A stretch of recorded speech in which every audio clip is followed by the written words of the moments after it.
할렐루야. 예. 하나님을 예배할 수 있는 것이 우리의 힘일 줄로 믿습니다. 하나님이 기뻐하시는 것이 우리의 힘일 줄로 믿습니다. 여러분 믿으십니까? 하나님이 찾으시는 분은 정말 하나님을 전심으로 찾고 하나님을 예배하는 자로 믿습니다. 30년 전에, 50년 전에, 그리고 100년 전에 아마 우리의 예배 형태는 많이 달라졌을 겁니다. 그러나 우리의 하나님 앞에 예배 드리는 형식은 달라질 수 있지만 변하지 않아야 될 것이 있습니다. 그것은 우리가 주님을 사랑하는 마음입니다. 그 마음이 변하지 않는다면 우리가 모양은 떨어져 있고 자석은 떨어져 있고 또 방에서 또 집에서 여러 곳곳에 드린다 할지라도 하나님께서 그 예배를 받으실 줄로 믿습니다. 우리가 예배를 드리는데 만일 우리 예배를 받으시지 않는다면 여러분 생각해 보셨습니까? 내가 1시간, 2시간 예배를 드린다고 드렸는데 그 예배를 우리는 드렸다고 생각할 수 있어요. 그런데 받으시는 분 하나님이 야 나는 예배를 받은 적이 없는데 이렇게 한다면 이것처럼 우리 그리스도인에게 정말로 없어서는 안 될 시간일 줄 몰라요. 그러니까 2시간, 1시간을 정말 전심으로 드렸다고 했는데 그 예배를 하나님 받으시지 않는 거예요. 그럼 뭐가 잘못된 거죠. 그래서 우리 마음이 늘 하나님이 받으시는 예배가 되어야 될 줄로 믿습니다. 그러기 위해서는 오직 십자가, 예수 그리스도 그분의 은혜만이 필요할 줄로 믿습니다. 어떤 우리의 노력으로도 이 앞에 나올 수 없는 겁니다. 10년, 20년, 30년 어린아이이기 때문에 그거 상관없는 거죠. 오직 은혜로 우리가 이 자리에 있는 줄로 믿습니다. 하나님이 우리 예배를 받으실 때 우리 가운데 동일하게 그 하나님의 은혜가 넘칠 줄로 믿습니다. 저는 이 복음 선교사입니다. 2007년 1월 달에 파송을 받아서 카프카즈, 지금 전쟁을 하고 있는 러시아에 21개의 자치공화국이 있습니다. 그 가운데 남쪽에 카프카스라는 지역에 7개의 자치공화국이 있습니다. 아디게이, 까라체체르케스, 까바르디노 발카리아, 잉구세티아, 북오세티아, 체첸, 그리고 다게스탄, 이 7개 공화국이 있는 곳에서 저희 가족 6년 반 동안 까바르디노 발카리아 공화국 이곳에서 이제 6년 반 동안 사역하다가 하나님이 러시아 영주권을 받게끔 하셨어요. 그리고 영주권을 받자마자 저희들이 이사했던 곳이 잉구세티아입니다. 2013년도 8월 달에 이 잉구세티아 들어갈 때 잉구세티아는 단 한 명의 그리스도인들이 드러나지 않았습니다. 더불어서 한 명도 그 땅을 섬기는 사역자가 한 명도 없었을 때입니다. 그래서 우리 가정 가운데 영주권을 주신 거예요. 그 영주권이 없었다면 저희도 갈 수가 없습니다. 살 수가 없어요. 그래서 그 은혜 가운데 영주권을 가지고 잉구세티아에 들어간 겁니다. 그런데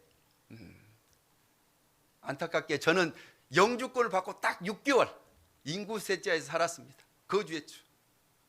저는 추방이 된 겁니다.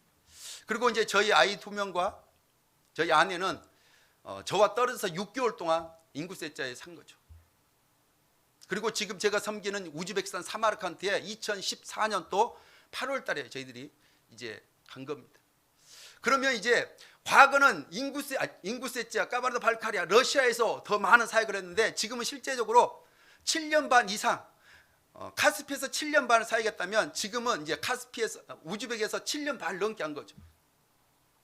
만 15년이 넘었고 이제 올해 16년 차 사역을 하고 있습니다. 특별히 목사님 서두에 말씀하신 것처럼 저도 한국에 올 전혀 뭐 그런 준비도 안 됐고 또 생각도 없었는데 갑자기 올 1월 초에 중학교 3학년인 저희 아들이 KSI 킹덤 스쿨 인터내셔널이라는 학교에 마음을 표현했고 그럼 우리 준비해보자 해서 여러 가지 과정 가운데 인터뷰하고 과정을 통해서 허락이 됐고 허입이 돼서 이제 오게 된 겁니다. 제가 저번 주 목요일 아들을 이제 학교에다 받아주고 함께 입학식에 참석하고 3시간 동안 함께 보냈는데요. 제가 그 전에 알고 있던, 물론 당연히 알고 있죠 학교에 대해서. 그런데 알고 있던 그 학교에 대해서 제가 똑같은 거예요. 보고 듣고 이 정도 수준에서 실제로 참여해 보니까 내가 놓치고 있는 것들이 있더라고요. 가서 그들이 1시간에 한 번씩 모든 학생들이 모든 교사들이 1시간에 한 번씩 하는 고백이 있습니다. 그 고백이 첫 번째, 주는 그리스도시요 살아계신 하나님의 아들입니다. 나는 나 자신을 위해 살지 않고 주님을 따르겠습니다. 이게 첫 번째 고백입니다. 두 번째, 주는 그리스도시요 살아계신 하나님의 아들이십니다. 나는 십자가를 지고 끝까지 주님을 따르겠습니다. 이게 두 번째 고백입니다. 세 번째는 주는 그리스도시요 살아계신 하나님의 아들이십니다. 나는 민족과 세계를 변화시키는 히스토리 메이커스가 되겠습니다. 이 고백을 수업을 시작할 때마다 1시간에 한 번씩 모든 교사와 학생들이 이것을 고백하는 겁니다. 단순히 이 학교를 통해서 학교를 좋은 학교 이런 것도 아니죠. 기숙학교입니다. 그런데 이 학교를 하나님께서 보내신 이유가 제가 들었던 것보다도 실제로 참석해서 함께 그 시간 가운데 참석하고 그들과 함께 시간을 보낼 때 깨닫는 거죠. 좀 더 다니엘의 영성을 가지고 이 마지막 시대 영적 리더십을 가지고 민족과 열방을 섬기는 학교가 되기 위해서 수많은 사람이 기도하고 있어요. 하루에 학부모님들이 3번을 기도하더라고요. 새벽 기도, 점심, 그리고 저녁 9시 50분에서 3번 기도하는 겁니다. 왜 이 학교가 필요할까 하는 생각을 해보았습니다. 그런데 지금 우리가 대학교에 가서 복음을 전할 수 있습니까?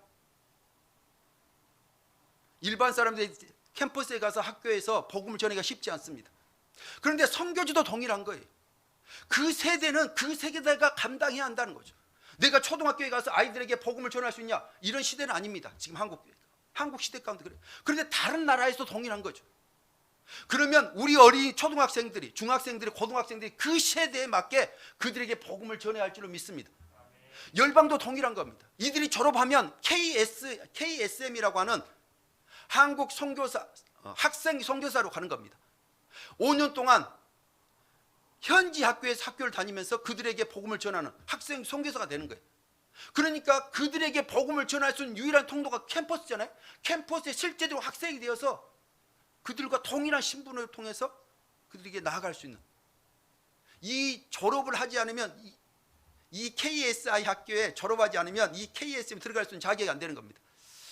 즉 마지막 시대 정말로 복음을 들고 나아갈 수 있는, 복음을 전해야 되는데 복음을 전하지 못하도록 막다 보니까 하나님께서 이렇게 더 많은 사람들에게 또 마지막을 준비할 수 있도록 우리 아이들을 부르신 줄 믿습니다.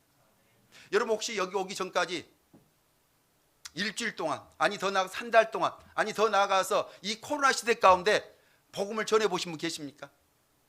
또 여러분 주변 가운데 이 코로나 시대 가운데 예수를 영접했다고 하는 사람이 있습니까? 선교지에서는 제가 너무나 심플한데, 선교지 삶이 너무나 심플합니다. 이 심플한 삶을 잠깐 나누려고 하는데요. 저희들은 매일 하는 것이 기본적으로 언어입니다. 언어를 알아야 되니까. 그럼 언어를 알지 못하면 복음을 나누지 못하냐? 그렇진 않아요. 그러면 단기 선교로 오지 않겠죠. 그런데 우리가 언어와 상관없이 복음을 전하는 걸, 언어를 배우는 걸 뭐냐면 양육하는 거잖아요. 제자를 양육하기 때문에 언어가 필요한 거지, 복음을 전가하기 위해서 언어가 필요한 건 아니에요.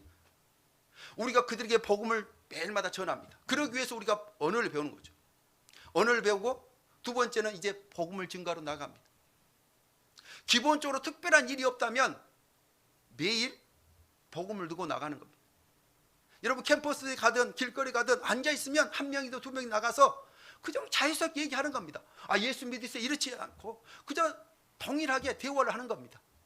그리고 우리에게 관심을 갖고 뭐 하냐고 물어보고, 그래서 그런 대화를 통해서 아, 영적인 대화가 가능하다 싶으면 예수 믿어 소개하고, 그렇지 않으면 다음번을 기대하고, 아무튼 우리가 첫 번째 만나서 두 번에서 세 번 만남 가운데 내가 어떤 사람인지를 얘기하고, 그리고 내가 믿고 있는 예수님에 대해서 소개를 하는 겁니다.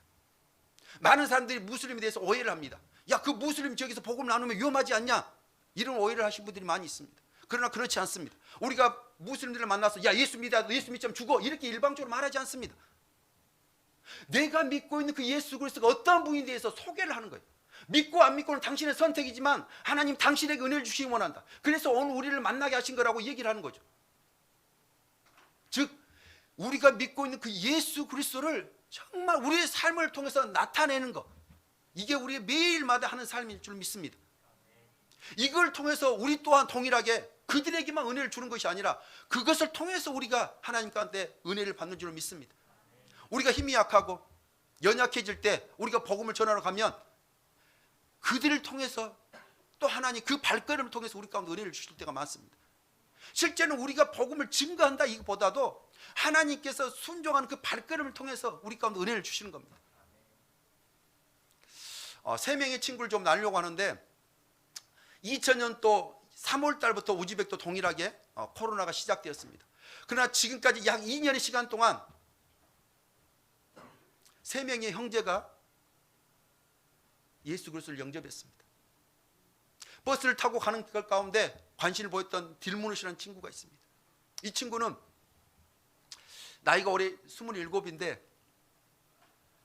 자기 누나가 20년 전에 이혼했고 그 충격으로 말미암아 지금 정신적인 질환이 있는 지체입니다. 그래서 매일마다 약을 먹지 않으면 잠을 이룰 수 없고 그리고 집안에서 이분을 관리할 수가 없습니다. 그래서 이 동생은 한 달에 한 번씩 이 누나를 위해서 약을 타야 하는 거예요. 여러분 알다시피 한국처럼 병원에 가서 순서 이렇게 해서 이런 시스템이 아닙니다.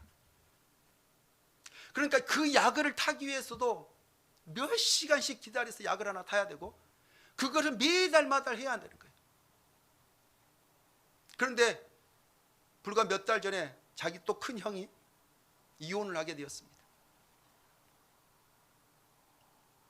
그리고 또 그 형도 정신적인 질환을 보이기 시작합니다. 하나님 왜 그렇습니까? 정말 예수 그리스도를 믿어서 믿음 안에서 잘 자라면 좋은데 왜 반대로 이런 어려움을 주십니까? 이 어려움 때문에 이 친구가 예배에 나오지 못할 때가 많이 있습니다. 왜냐하면 이 친구는 하루에 여러분 지금 우즈벡에서 하루 우리가 말하면 일용직 하루 일당 일용직이 기술자가 아니면 하루 10만 솜 그러면 우리나라 돈으로 10,000원, 12,000원, 300원 정도 합니다. 하루 일당 그것도 일용직 쉴 수가 없어요. 정신병 약을 자기 형과 자기 누나를 위해서 매일 달마다 사야 하기 때문에 이 친구는 쉴 수가 없는 겁니다.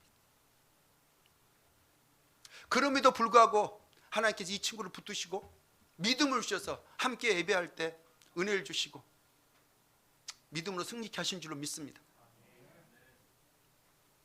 또 남잔이라는 친구가 있습니다. 이 남잔 이름은 체첸, 여러분 러시아에 있는 체첸 공화국의 대통령이 남잔 카드로프입니다. 이름이 동일해요.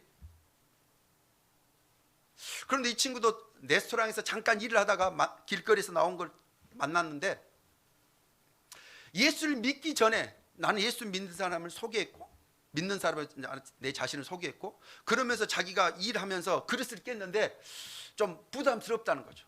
혹시 일터에서 쫓겨나지 않을까? 그러면서 제가 믿는 사람이라고 하고 하니까 좀 기도를 부탁한다고 했어요. 그래서 우리 함께 기도하자. 그리고 그 자리에서 함께 기도하기 시작했습니다. 하나님 정말 이 친구가 이 그릇 때문에 어려움 당하지 않도록 도와주십시오. 그리고 쫓겨나지 않게 도와주십시오. 그리고 그가 함께 느낄 수 있도록 본인에게 그 자리에서 함께 기도했습니다. 예수님의 이름으로. 그리고 나서 며칠이 지났습니다. 연락이 왔어요. 정말로 그 기도하고 나서 아무 일도 일어나지 않았다. 그리고 나서 예수에 대해 관심을 갖기 시작했습니다. 그리고 다시 한번 예수에 대해서 소개하고 함께 기도해 줬습니다. 손 놓고 기도할 때 하나님께서 그 영혼을 만지기 시작했어요. 그리고 그 마음 가운데 평안이 임했고 그 영혼이 예수 그리스도 영접한 줄로 믿습니다. 복음을 증거하지 않았기 때문이지 우리가 복음을 증거한다면 지금 이 한국 땅에도 동일하게 복음을 기다리고 있는 사람이 있을 줄로 믿습니다. 핫산이라는 친구가 있습니다. 우즈벡에서 핫산, 후산 그러면 무조건 쌍둥이입니다.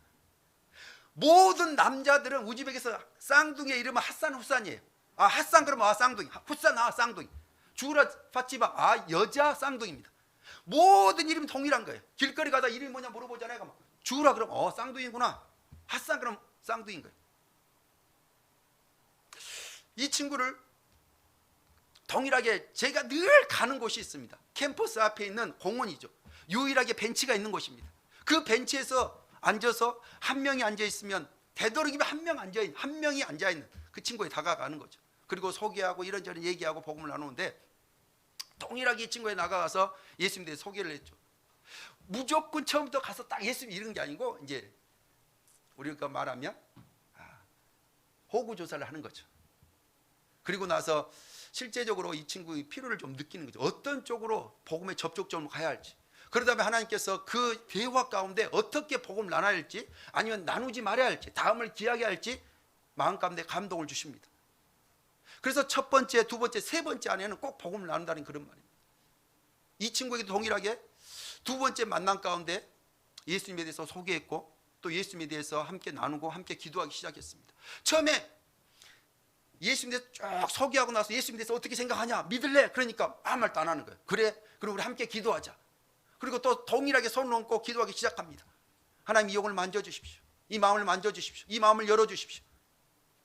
나를 찾아와서 나를 만나 주신 것처럼 주님 이 시간 이 친구 가운데 찾아오셔서 이 친구의 마음을 열어주십시오. 구원의 문을 열어주십시오. 이렇게 기도하고 다시 한번 예수님을 소개했을 때 이 친구가 믿겠다는 거예요.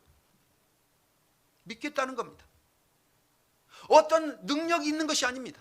그러니까 예수 그리스도 이름으로 기도하고 그 친구를 위해서 정말 사랑하는 마음을 가지고 기도할 때, 그리고 그 마음을 열어주시도록 하나님께 간구할 때 하나님께서 그 마음을 열어주실 줄로 믿습니다. 제가 우즈벡에 있으면서 가장 어려운 것 중에 하나가 첫 번째 복음을 전한 것이 아닙니다. 복음보다 더 어려운 게 뭐냐면 양육인 것 같아요. 첫 번째, 저희들이 매일마다 하는 것이 전도라고 얘기를 했습니다. 두 번째 하는 것은 제자 양육과 교회 개척입니다. 믿는 사람이 있어야 그 친구를 가지고 교회 제자를 양육하고 제자 양육을 통해서 함께 교회가 개척될 줄로 믿습니다. 두세 사람 내 이름으로 모인 곳에 내가 그들과 함께 있겠다 말씀하신 것처럼 두세 명이 매주마다 동일한 시간대에 함께 모일 때 그게 교회일 줄로 믿습니다. 이렇게 해야 되는데 2014년 또 1년 동안 딱 지나고 났을 때 하나님께서 저희들 가운데 믿는 지체를 주셨어요. 그리고 그 지체를 통해서 그 친척 2명과 함께 3명이 모이기 시작해서 함께 예배 공동체를 시작했습니다. 2015년도에. 그런데 중요한 건 지금까지 쭉 보면 믿음 안에서 예수를 영접하고 조금씩 잘한 것 같은데 환경이 좀 바뀌고 어려움이 있으면 통일하게 떠나간다는 거예요. 여러분, 중앙아시아, 특별히 중앙아시아의 민족들의 특징이 뭐냐면 유목민이라는 겁니다. 유목민이 단순히 이게 중요한 게 아니고, 유목민이라 이 말은 자기의 거처를 일정하게 살지 않았던 사람들이라는 거죠. 풀이 있으면 양이나 말이나 또 소떼를 가지고 풀이 있는 곳을 다 이동하는 민족들, 그런 민족들이라는 거죠. 습성이 그렇다는 거죠. 이 친구들의 습성이 그렇다 보니까 여러분, 대학생들, 남자든 여자든 대학생들의 모든 특징이 뭐냐면 이게 노트입니다. 노트 한 권이에요. 노트 한 권을 호주머니에 요거 학교에 가는 거예요. 한 권. 책이 없어요. 그러니까 대학교에서 공부하는 정도의 수준도 이 정도다 보니까 예수를 영접하고 나서 성경을 읽는 것에 대해서, 스스로 읽는 것에 대해서 너무나 어려워한다는 거죠. 첫째는 성경을 읽기 어려운 게 뭐였냐면, 과거는, 물론 지금 그렇지 않지만 과거에는 모든 핸드폰마다 길거리에 경찰들이 보고 핸드폰을 검사할 때가 있었어요. 그러면 성경 어플을 통해서 자기가 성경을 읽으면 어려운 거죠. 그래서 믿는 친구들도 성경 통해 핸드폰에다 어플리케이션을 깔지 않는 거죠. 지금은 우즈벡이 좋아져서 이렇지는 않습니다.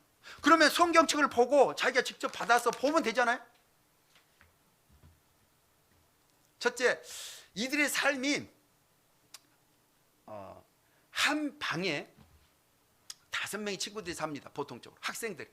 왜냐하면 광주다 그러면 광주시에서 사는 친구들 같으면 상관이 없는데, 실제로는 사마르카트라는 주 인근에 있는 가까운 지역에서 장성, 나주, 담양 이런 데서 다 오는 거예요. 그러니까 이들이 살아야 되잖아요. 그러면 한 달에 방값이 100불, 150불 하다 보니까 혼자 살 수 있는 게 아니에요. 그러면 자기가 한 방에 5명이 함께 살 때 자기가 할 수 있는 금액 20만 송, 2만 원, 한 달에 2만 원을 내는 겁니다. 어떤 사람 15,000원, 어떤 사람 좀 더 시세 좋으면 25,000원. 이렇게 해서 한 방에 5명씩 살고 생활을 하는 겁니다. 그러면 그 가운데 한 사람이 예수를 믿었다고 해봅시다. 그 친구가 성경을 볼 수 있는 믿음이 있을까요? 그렇지 않다는 거죠. 그러니까 믿음이 성장할 수 있는 환경이 이들에게 어려운 거예요. 말씀은 들어야 되지 않겠어요? 말씀을 들을 때, 말씀을 읽을 때 그 말씀을 통해서 믿음이 자라는 건데 그렇지 않는 거예요. 그래서 어려운 거예요.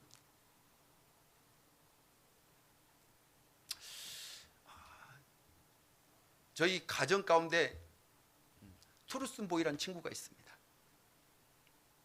2015년도에 하나님의 꿈, 하나님의 비전이란 비전 스쿨이라는 스쿨을 받았습니다. 한국에서 보통 12주의 훈련을 통해서 하나님의 꿈과 마음에 대해서 알게 됩니다. 그런데 선교 전장은 그럴 수 있는 환경이 아니라 6주란 시간 동안 이 훈련을 하게 되었습니다. 이 훈련을 통해서 이 친구가 은혜를 받았어요. 그리고 이 친구가 동일하게 단기 선교를 간 겁니다. 10일로. 그리고 이 친구가 간 곳이 어디냐? 다게스탄, 체첸인 거예요. 10일 동안 다게스탄, 체첸에 가서 그곳에 복음을 전하고 돌아온 겁니다. 제가 우즈벡에 처음 왔을 때 하나님 앞에 뭐라 해야 되지? 좀 불편한 마음이 있었어요. 하나님 앞에. 하나님 왜 우리 가정을 그곳에서 추방을 시켰습니까? 왜 하나님 우리를 보호하시지 않았습니까? 하나님 인구세째 아시지 않습니까? 한 교회 같지 않습니까? 한 사람의 사역도 없는 그 땅 가운데 우리를 지키시고 보호하셔서 그 땅까지 사역하지 해주지 않겠습니까? 이렇게 고백한 적이 있습니다.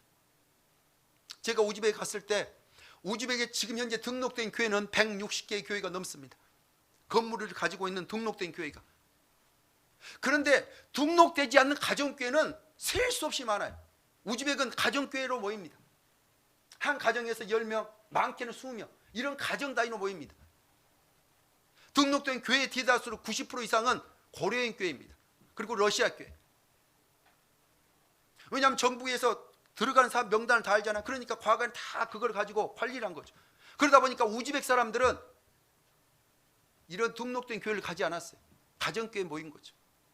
아무튼 등록된 교회가 160개가 된다는 겁니다. 아니 주님 보십시오. 여기에 160개의 교회가 있습니다. 지금 현재 우즈벡 안에서 많게는 약 10만 명의 사람들을 예수를 믿는다고 얘기를 합니다.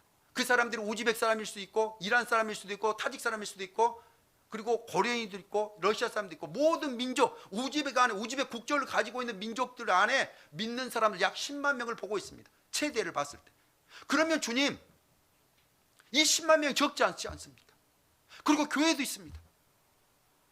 그럼 인구세자는 뭡니까? 이렇게 마음 가운데 불편한 마음이 있었다는 거죠. 그런데 시간이 흐르고 이 투르슨보이가 다게스탄, 체첸의 단기 선교를 다녀와서 1년 동안 학생 선교사로 체첸에 갔습니다. 체첸에 가서 학교에서 학교를 다니면서 자기 또래 친구들에게 복음을 전하는 겁니다. 학생 선교사로. 그때 제가 하나님 마음을 안 거예요. 아, 하나님의 일하심은 우리의 생각과 인간의 생각과 너무나 다르구나. 여러분 보십시오. 제가 인구세자에서 10년, 20년을 사역한다고 해봅시다. 그럼 몇 명의 영혼들이 주께 돌아올 것 같습니까? 하나님 은혜 주셔서 5명? 한 10명? 그런데 하나님의 일하심은 그런 방법이 아니었어요. 여러분 같은 소련이라고 하는 100년 이상 동안 소련이라고 하는 그 안에서 같은 문화권에서 또 러시아라고 하는 그 문화가 언어 가운데 살았던 중앙아시아 전체 사람들 아닙니까? 그러니까 그들이 가서 복음을 전하면 우리가 전할 때 너무나 다른 거예요. 야 너희들 무슬림 아니야? 같은 무슬림이잖아요.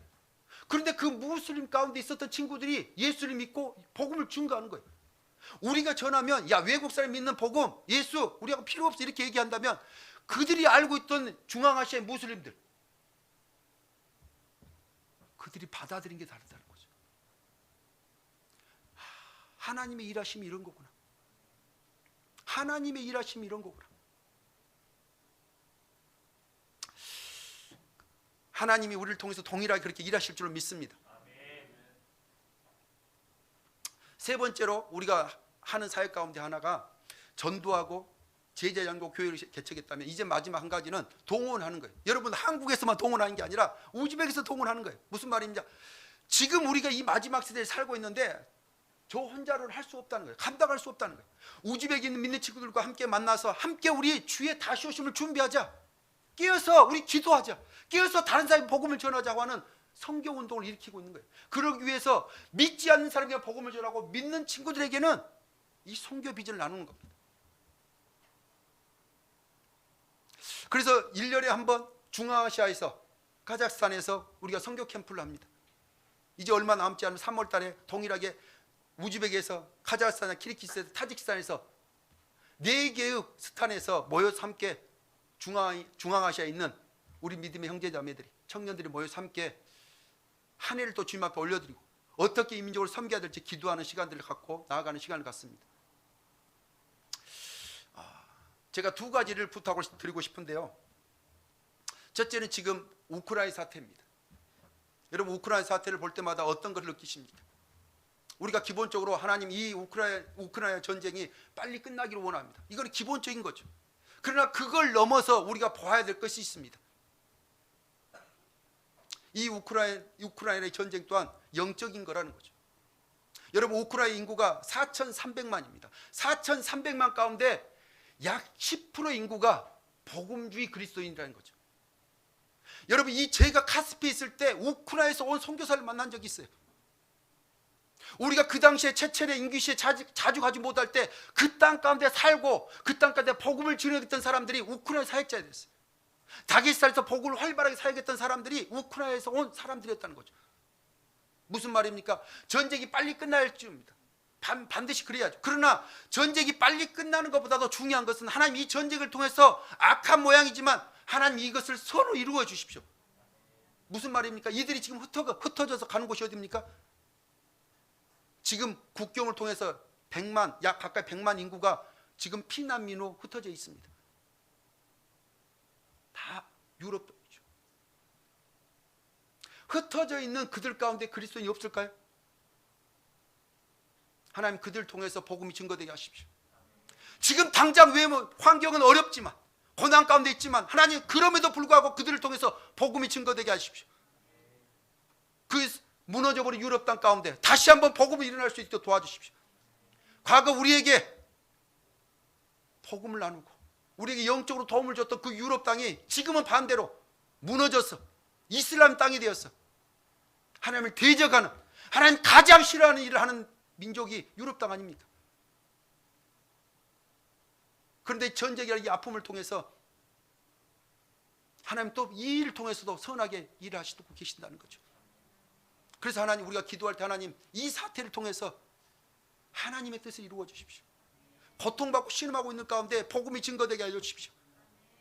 썩어 없어질 것, 사라질 가운데 시간을 보내거나 허비하지 않고 썩어지지 않는 영원한 것에 시간을 드리고 영원한 것에 자신을 드릴 수 있는 우리 우크라이나 성도들 될 수 있도록 그렇게 기도해 주시길 바랍니다. 두 번째 함께 기도해 주기를 원하는 것은 여러분 4월 1일부터 4월 30일까지 라마단 금식 기도가 있습니다. 여러분 19억의 무슬림들이 있습니다. 19억의 무슬림들. 이들에게 처음부터 끝까지, 이들이 꼬란을 처음부터 끝까지만 읽을 수 있다면 그 가운데 있는 수많은 사람들이 주님께 돌아올 것입니다. 왜 그렇습니까? 그들은 꼬란에 대해서 잘 아는 사람이 거의 없어요. 그러다 보니까 조상에서부터 들었던 말들이 그것을 가지고 자기들 신앙을 갖고 있는 거예요. 그런데 매년 이 라마단 금식을 하게 됩니다. 무슬림들이 1년에 한 번씩 한 달 동안 해가 질 때부터 시작해서 해가 뜰 때부터 해가 질 때까지 한 달 동안 금식을 하며 그들이 믿고 있는 알라에게 기도를 하는 시간입니다. 그런데 중요한 건 이 라마단 금식 가운데 가장 많은 무슬림들이 주께 돌아온다는 겁니다. 왜 그렇습니까? 그들이 그 기도할 때, 공허할 때 하나님께서 그들의 마음을 만지시는 거죠. 그럴 때 우리는 무엇을 합니까? 역라마단, 반대로 우리는 역으로 그들을 위해서 기도한다는 거죠. 그게 4월 1일부터 4월 30일 동안 하는 기도입니다. 여러분, 우리가 그들을 위해서 기도할 때 하나님께서 그들의 마음을 만지실 줄로 믿습니다. 우리가 동일한 거예요. 여러분, 어떻게 보면 그들이 우리보다 더 도덕적으로, 아니 어떤 행위보다는 행위적인 것은 우리보다 더 경건할 수도 있습니다. 우리가 어떤 모양으로 행위로서 우리가 하나님 앞에 간다면 우리는 전혀 못 갈 수 있어요. 그러나 무슬림들은 달라요. 우리가 시골 마을 갈 때마다 전도를 할 때 지금 바로 처음 보는 사람들이, 그런데 우리를 초대하고 처음 본 사람들에게 자기 안방을 내주고 하룻밤을 자는데 너무나 어려워하지 않고,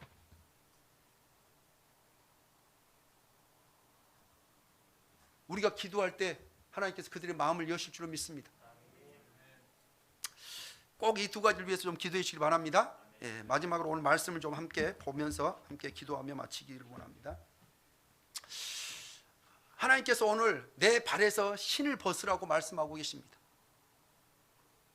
여기에서 우리는 두 가지를 느낄 수가 있습니다. 하나님께서 모세야 모세야 이렇게 두 번 부르신 걸 볼 수가 있어요. 왜 그렇습니까? 이 모세야 모세야 이 두 번 가운데 하나님의 정말 모세를 사랑하는 마음을 볼 수가 있습니다. 모세야 오지 마라, 거기 서라, 멈춰라, 이 정도가 아니에요. 하나님의 그 모세야 모세 두 번 속에 다급함이 있는 거예요. 그 다급함을 통해서 하나님이 모세를 향한 사랑을 나타내고 있습니다. 왜냐하면 지금 하나님께서 내가 서 있는 곳은 거룩한 곳이라고 말씀하고 있는 거예요. 여러분, 혹시 여러분 새해가 되면서 또 아니 여러분 매일마다 기도 가운데 혹시 기도하는 제목 가운데 가장 큰 기도 제목이 무엇입니까? 아니 더 나아가서 오늘 이 자리에 하나님께서 여러분에게 말씀하시는 거예요. 사랑하는 아들아, 사랑하는 딸아, 오늘 내게 정말로 필요한 기도 제목이 있다면 무엇을 하길 원하시냐, 이렇게 말씀하실 때 솔로몬 같으면 하나님 제가 이 백성을 다스릴 수 있는 지혜를 원했을 거예요. 지혜를 원했지 않겠습니까? 그럼 여러분은 무엇을 원하겠습니까? 속으로 생각하십시오. 그런데 제게 주님이 그렇게 물어보실 때 저는 주님 제가 거룩한 자 되고 싶습니다. 주님 제가 거룩한 자 되고 싶습니다. 제가 매일마다 주님 거룩한 자 되고 싶습니다. 거룩하지 않고는 하나님을 만날 수가 없는 거예요. 우리가 하나님 앞에 설 수 있을 때 거룩하지 않고 만날 수가 없다는 거죠. 그래서 예수 그리스도가 필요한 겁니다. 여러분, 그 거룩하신 하나님을 만날 때 모세가 만약 한 발 더 가져가고 왔다면 모세는 하나님 앞에 설 수 없는 자였습니다. 죽게 되었을 거예요. 그 거룩하신 하나님 앞에 누가 설 수 있습니까? 그래서 그 속에 모세 속에 하나님의 사랑이 있습니다. 모세를 부르시는 그 하나님의 사랑을 볼 수가 있어요. 그리고 나서 두 번째로 내 발에서 신을 벗으라고 말씀하고 있습니다. 왜 우리가 신을 벗어야 합니까?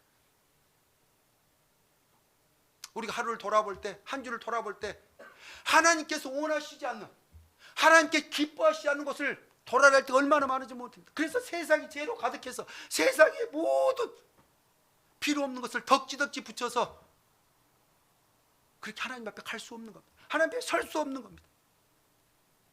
모세뿐만 아니라 지금 우리의 삶도 동일하다는 거예요. 여러분, 우리가 이 모습 이대로 하나님 앞에 설 수 있습니까? 누구도 설 수 없는 거예요. 그래서 오늘 우리에게 동일하게 내 발에서 신을 벗으라는 거예요. 세상의 것을 벗어놓으라는 거예요. 세상의 것을 버리라는 거예요. 하나님 만나기 위해서는 하나님 방법대로 나가야 한다는 겁니다. 여러분, 하나님의 신을 벗는 것은 하나님 방법입니다. 우리의 방법으로 하나님을 만날 수 없는 겁니다. 우리가 하나님을 예배하는 것도, 하나님을 찬양하고 하나님 앞에 기도하는 것도 우리의 방법을 할 수 없는 겁니다. 우리의 노력을 할 수 없다는 거죠. 하나님 말씀하신 방법대로, 하나님께서 원하신 방법대로 나아갈 줄 믿습니다. 그래서 우리의 것을 내려놔야 한다는 거죠. 내 신을 벗으라 이 말은 우리의 것을 내려놓으라는 거예요. 우리가 가지고 있던 것, 우리가 경험했던 것, 이것을 내려놔야 한다는 겁니다. 여러분, 교회 안에서 특별히 우리가 예배할 때 교회 안에서 특별히 더 세상의 것을 가지고 와서는 안 되는 겁니다. 세상의 생각을 가지고 와서 왜 이렇게 하지? 세상의 사상을 가지고 와서 교회 안에서 왜 이렇게 말하지? 이렇게 할 수 없다는 거죠. 다 신을 벗어야 하는 겁니다. 우리가 하나님을 만날 때는 반드시 우리의 것을 내려놔야 한다는 겁니다. 우리의 지식과 우리의 경험과 모든 걸 다 내려놓고 하나님 앞에 어린아이처럼 순수함으로 하나님 만나기를 사모하는 그 마음으로 하나님께 나와야 할 줄로 믿습니다. 왜냐하면 이 예배가 하나님을 만나는 시간이기 때문입니다. 여러분, 우리가 예배를 통해서 하나님을 만나지 않는다면 어떻게 우리가 하나님을 만날 수 있습니까? 하나님을 만나야 되지 않겠습니까? 하나님을 만나는 게 예배라는데 그 예배 때 우리의 방법대로는 하나님을 만날 수 없다고 말씀하고 있습니다. 그래서 내 발에서 신을 벗으라고 말씀하고 있는 겁니다. 성도도 동일합니다. 만약 우리의 방법대로 우리의 경험대로 내가 15년 했지 이렇게 한다면 어떤 열매가 나타나지 않아요. 은혜가 있지 않습니다. 공고하죠. 힘들죠. 분명히 복음을 전했는데 공고한 겁니다. 그러나 우리가 매일마다 기쁘게 복음 들고 나아갈 수 있는 것은 뭐냐면 내 방법대로 하지 않는 거예요. 하나님 오늘 복음 들고 나아갈 때 하나님 예비된 종을 만나게 해주십시오. 하나님 준비된 종을 만나게 해주십시오. 한 민족의 운명을 바꿀 수 있는 그런 사람 만날 수 있도록 도와주십시오. 내가 복음을 전해서 그 사람이 예수를 믿는 게 아니라니까요. 하나님이 예비된 사람을 찾는 거예요. 그게 전도고 그게 선교일 줄 믿습니다. 내가 어떤 말을 잘해서 어떤 행동을 통해서 이 사람이 예수를 믿는다 같으면 우리는 아무도 그들에게 복음을 전할 수 없습니다. 그런데 중요한 것은 하나님이 그런 사람을 예비해 두셨다는 거예요. 한국 땅에도 열방 가운데도 우즈벡 가운데도 그런 사람을 예비했다는 거예요. 우리가 순종의 발걸음을 가지고 나아갈 때 그 사람을 만나게 해주시는 거예요. 그래서 우리에게 예수님께서 말씀하시잖아요. 하나님 정말 우리 가운데 예비된 종을 만나게 해주십시오. 정말 준비된 평안에 예비된 사람, 그 사람을 만나게 해주십시오. 여러분 동일하게 한국 땅에도 이 주변에도 복음을 증거할 줄로 믿습니다.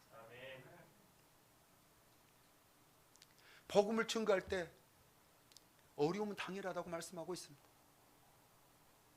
핍박은 당연하다고 말씀하고 있습니다. 핍박을 받으라고 말씀하고 있습니다. 내 삶 가운데 혹시라도 핍박이 없습니까? 어려움이 없습니까? 그것은 복음을 전하지 않고 있기 때문입니다. 이것은 비단 선교사 일뿐이 아닙니다. 목사님의 일뿐이 아닙니다. 우리 모든 그리스도라면 반드시 복음을 증거해야 할 줄로 믿습니다. 그게 선교지냐 한국 땅이냐 차이인 거죠. 과거의 방식으로 복음을 전하기는 어려울 수 있습니다. 길거리 나가서 확성기를 틀어놓고 전도 주면서 이렇게 할 줄 못할 수 있어요. 그러나 중요한 것은 어떤 모양이든 복음이 증거해야 된다는 거죠. 우리의 삶을 통해서. 내가 그리스도라는 것을 다른 사람이 알고 있다면 반드시 선한 영향이 나타날 줄로 믿습니다. 내가 하는 말 하나, 내가 하는 행동 하나가 그들에게 선한 영향을 미칠 수가 있을 것입니다. 하루아침에 변화되지 않을 수 있어요. 그러나 중요한 것은 우리가 동일하게 매일마다 우리 주변의 사람들 놓고 기도하고 그들에게 선한 영향을 미친다면 하나님 그들의 마음을 여시고 그들 가운데 복음으로 예수로 구원의 역사를 이루실 줄로 믿습니다. 그래서 함께 주의 영광 보기를 소망합니다. 마지막으로 모든 분들이 말씀하시는 마지막에 가까웠다고 얘기를 하고 있습니다. 세상의 끝이 가까웠다고 말씀하고 있습니다. 그러면 그 세상 끝을 맞이하는 나는 어떤 모습을 하고 있는가? 어떻게 준비하고 있는가? 여러분이 질문을 던지고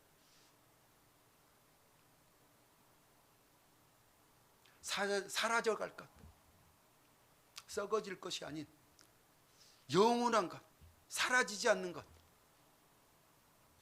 그것을 위해서 함께 준비하고 달려가는 우리 모든 성도님 되기를 소망합니다. 함께 좀 기도하며 나갔으면 좋겠습니다.